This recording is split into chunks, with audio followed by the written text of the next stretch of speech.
নমস্কার, আমি সঞ্চারী। আমার চ্যানেলে আপনাদের সবাইকে স্বাগত জানাই। চলে এসেছি আপনাদের সামনে আবার একটি নতুন ব্লগ নিয়ে। আগের দিনের ব্লগটা এখানেই শেষ করেছিলাম, আজকে এখান থেকেই শুরু করলাম। সামনে একটা উইন্ডমিল দেখা যাচ্ছিল, তাই ভাবলাম এটাও একটু দেখে যাই। এখানেই উইন্ডমিলটি কীভাবে তৈরি হয়েছিল তারই বর্ণনা দেওয়া আছে। 1832 সালে এই উইন্ডমিলটি তৈরি হয়েছিল। ওয়ার্ল্ড ওয়ার 2 পর্যন্ত এইটি চলেছে। এখন 2024, তো এতদিনের বয়স হচ্ছে প্রায় 200 বছর। এই উইন্ডমিলটির চারপাশটা ভারী সুন্দর, উঁচু নিচু ছোটো ছোটো ঢালু জায়গা। এই চারপাশটাতে সাইকেলের জন্য মনোরম একটা পরিবেশ। আর এই উইন্ডমিলটার সামনে সবাই একটা করে ছবি তুলে নিচ্ছে।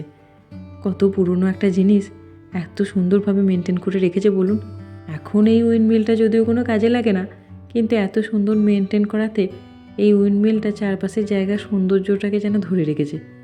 বাচ্চাগুলো তখন পার্কে খেলা করাতে সামনে আপনার সিটার দিকে যাওয়া হয়নি, তাই ওদেরকে একবার ঘুরিয়ে নিয়ে আসা হোক। ট্রাক বাসের টাইমও হয়ে গেছে, এবার বাসটিও চলে আসবে আমাদের সবাইকে নিতে। আগের ব্লগে আপনাদের বলেছিলাম যে এই আইল্যান্ডে আসার আগে যে শহরটি পড়েছিল রিবে নামে, অতি পুরনো একটি শহর ডেনমার্কের, ওইখানে একটা পার্কের সন্ধান পাওয়া গেছে। তো যাওয়ার পথে ওই পার্কটি হয়ে তারপরে বাড়ি যাওয়া হবে। সকাল থেকে একটু মেঘলা মেঘলা ছিল, একটু চিপচিপ করে বৃষ্টি পড়ছিল বটে। এখন যত বেলা বাড়ছে তত ওয়েদারটাও কিন্তু ভারী সুন্দর হচ্ছে। আকাশটা দেখুন কি ভারী ভালো লাগছে না দেখতে। এটা মনে হয় বড্ড পুরনো একটা বাড়ি, এটাকে ভেঙে আবার নতুন করে তৈরি হচ্ছে। ওই দেখুন দূরে সব ট্রাক বাসগুলো চলে এসেছে যাত্রীদের নিতে। এবার চলুন রওনা দেওয়া যাক। এখন আর ওপরে ওঠার জন্য কোনো ব্যবস্থা রাখেনি, সিঁড়িটা দেখছি বেঁধে রেখেছে একটা দড়ি দিয়ে, যাতে কেউ ওপরে না যেতে পারে। কী জানি কেন, এখন ভেতরে বসেই যেতে হচ্ছে। তবে আমাদের ট্রাক বাসের যিনি ড্রাইভার, তিনি একজন মহিলা। এখন আইল্যান্ড থেকে চলে এসেছি ওই শহরটিতে, যেখান থেকে ওই বাসটি নেওয়া হয়েছিল সেখানেই চলে এসেছি। এখন বাসগুলো ধুয়ে মুছে পরিষ্কার করা হচ্ছে। চলুন এবার গাড়িতে গিয়ে বসি, ওর বাবা গাড়িতেই আছে। আইল্যান্ডে ওয়েদারটা বেশ ভালো ছিল, এখন আবার একটু একটু করে মেঘলা করে আসছে। ডেনমার্কের ওয়েদারের না সত্যি কোনো ভরসা নেই। দূরে ওই যে একটা পার্ক দেখতে পাচ্ছেন, ওইখানেই যাব। এখন কোথাও গেলেই বাচ্চাদের জন্য শুধু একটা পার্কের খোঁজ করি, আর ডেনমার্কে সেটির তো কোনো অভাব নেই। রাস্তাঘাটে কোথাও না কোথাও একটা পার্কের খোঁজ পেয়েই যাব। পার্কটা অনেকটা বড় মনে হচ্ছে। চলুন ভেতরের দিকে যাই। অনেক ছোট ছোট ঘরও আছে, এক জায়গায় বসে একটু প্রথমে খেয়ে নিতে হবে। হাতে আজকে ভারী অল্প সময়, এই পুরো পার্কটার জন্য তাতে যথেষ্ট নয়। একদিন সকাল সকাল খাবার টাবার বানিয়ে এখানে আসতে হবে। সারাটা দিন থাকলে তবেই এই পার্কটার জন্য যথেষ্ট। রিবে শহরের এই পার্কটি ডেনমার্কের লার্জেস্ট প্লেগ্রাউন্ড। এত বছর ধরে ডেনমার্কে থাকার পরও এত সুন্দর পার্কের খোঁজই পাওয়া যায়নি। আসলে কি বলুন তো, বাচ্চা থাকলেই মা বাবাদের একটু পার্ক খোঁজার চেষ্টাটা থাকে। এই অনিস হওয়ার পর থেকেই একটু এদিকে ওদিকে পার্কের খোঁজটা চলে, তার আগে তো তেমন করে ছিল না। আর ডেনমার্কে গলিতে গলিতে তো এত পার্কের দর্শন পাওয়া যায়, যার জন্য কি বলুন তো এত দূরে আর আসার চিন্তা ভাবনাটাও আসেনি। ভাগ্যিস আসা হলো। আজকে সারাটা দিন সত্যি বড় ভালো কাটলো। ওখানে আইল্যান্ডেও দিব্যি কেটে গেল। ওখানে একটা পার্কের সন্ধান যেহেতু পাওয়া গেছিলো, তাই সময় বাচ্চাদের কেটে গেল। না হলে একটু বাচ্চারা বোরই হতো। আইল্যান্ডে তো কী আর থাকবে, অত ছোট একটা আইল্যান্ড।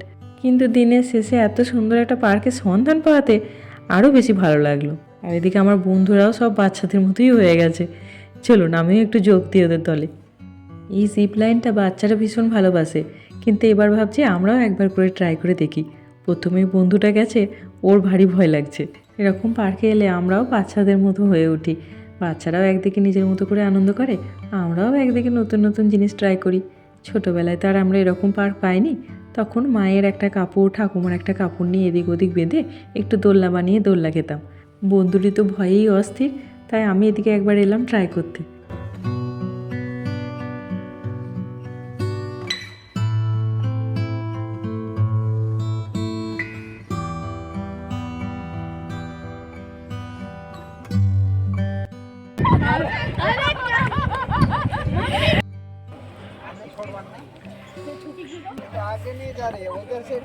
अभी गया गया गया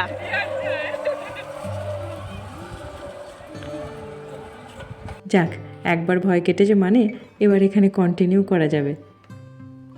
এদিকে সারাদিন ভিডিও করাতে ফোনে চার্জটা একদমই নেই, একদম লো দেখাচ্ছে ব্যাটারি। যতক্ষণ ফোন বন্ধ না হচ্ছে ততক্ষণ আমি ঠিক ভিডিও করব। এখন আর একটা বন্ধুর পালা। চলুন, ওর একটু সাহসটা হয়ে গেলে এখন তিনজনে মিলে এইটাতেই থাকবো, আর অন্য কোথাও নয়। নতুন কিছু একটা শেখা হয়েছে তো ভারী ভালো লাগছে জানেন।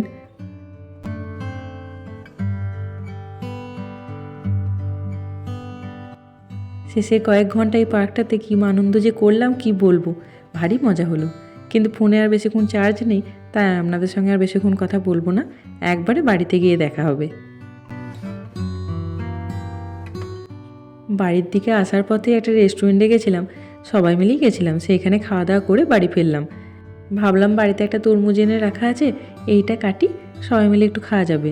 ওমা, তরমুজটা কেটে দেখছি যে আপনার হলুদ কালারের তরমুজ। প্রথমত ভেবেছিলাম তরমুজটা হয়তো ভেতরের দিকে পাকেনি, ফেলে দিতে হবে। ওর বাবাকে বলাতে বললো যে না, হলুদ কালারের তরমুজ হয়। আমার কোনো আইডিয়া ছিল না জানেন এর আগে যে হলুদ কালারের তরমুজ হয়। একবার তরমুজ এনে প্রথমে আমি একটু খেয়ে দেখবো, তারপরেই ছেলেটাকে দেবো। একবার আমি তরমুজ আনাতে তরমুজটা খারাপ বেরিয়েছিল, তখন ওই রিসিপ্টটা নিয়ে গিয়ে এখানকার সুপার মার্কেটে দেখালে হয় আপনি ক্যাশ নিতে পারেন ফেরত, কিংবা ওই তরমুজটার বদলে অন্য কোনো ভালো তরমুজ বেছে নিতে পারেন। আমি ভাবলাম এটা হয়তো তাই করতে হবে, কিন্তু এই রিসিপ্টটা যে কোথায় রেখেছি সেটা তো মনে নেই, না থাকলেই তখন ফেলে দিতে হবে।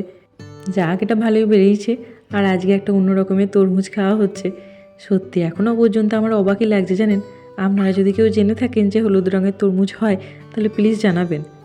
ইন্ডিয়াতেও এরকম তরমুজ পাওয়া যায় কি না একটু জানাবেন। এত বছরে তো কোনো দিন জানিনি তরমুজ মানেই যে লাল রঙের তরমুজ হয়, সেটা তো একদম বাঁধা ধরাই ছিল।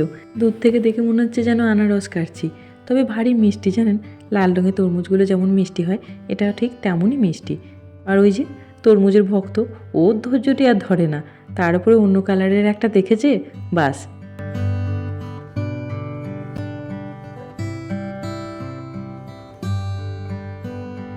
আর এইদিকে একটা জিনিস দেখুন, এই সন্ধ্যেবেলার দিকে উঠেছে ঝলমলে রোদ।